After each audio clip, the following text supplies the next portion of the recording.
कोम्बोन अचानक खुद को एक अजीबोगरीब मेट्रो सुरंग में पाता है, जहां हर बार मोड़ पर वही पेशेवर कपड़े पहना आदमी दिखाई देता है। उसने बाहर निकलने की कोशिश की, लेकिन आपातकालीन बटन और मॉनिटर बंद थे। दीवार पर लगी मोबियस रिंग पर चींटियों की तस्वीर उसे एहसास कराती है कि वह खुद एक अनंत चक्र में फंसा है। दीवार से लाल तरल बहने पर उसे समझ आया कि यह जगह एक नियमों वाला खेल है। अगर वह असामान्यता पकड़ ले तो बोर्ड पर संख्या आगे बढ़ती है, वरना फिर से शून्य हो जाता है। वह हर बार सुरंग में जाता और असामान्यता ढूंढने की कोशिश करता। कभी आदमी के रुकते कदम, कभी लॉकर से आती बच्चे की रोने की आवाज, तो कभी पीछे किसी की निगाहें। धीरे धीरे वह संख्या 4 तक पहुंच गया। इसी दौरान उसकी पूर्व प्रेमिका का फोन आया कि वह गर्भवती है और कोम्बोन से राय चाहती है। उसे अपने डरपोकपन की याद आई जब उसने ट्रेन में बच्चे वाले दंपति पर हो रहे अपमान को चुपचाप देखा था। उसे लगा कि शायद वह पिता बनने लायक नहीं। यह फोन भी असामान्यता निकला। बाद में सुरंग में एक छोटा लड़का दिखाई दिया जो चुपचाप उसके साथ चलने लगा और इशारों से असामान्यताओं की ओर ध्यान दिलाता रहा। इसी दौरान दृश्य उस पेशेवर आदमी की ओर शिफ्ट हुआ। उसका खेल भी आधा हो चुका था। उसने जल्दबाजी में एक असामान्यता, दरवाजे का बदला हुआ हैंडल नहीं देखा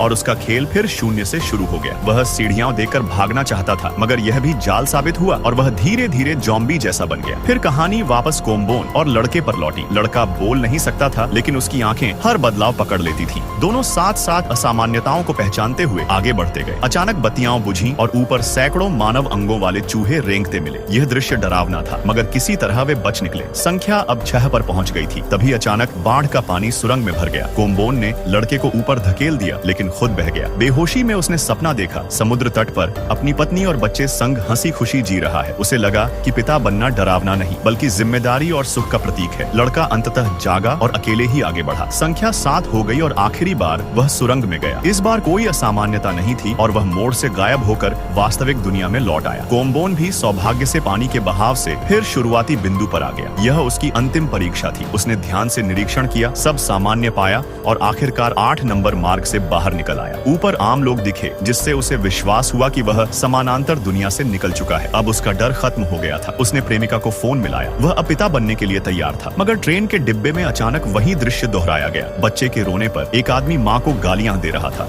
और यात्री चुप बैठे थे। इस बार सवाल था, क्या कोम्बोन अब साहस दिखाएगा?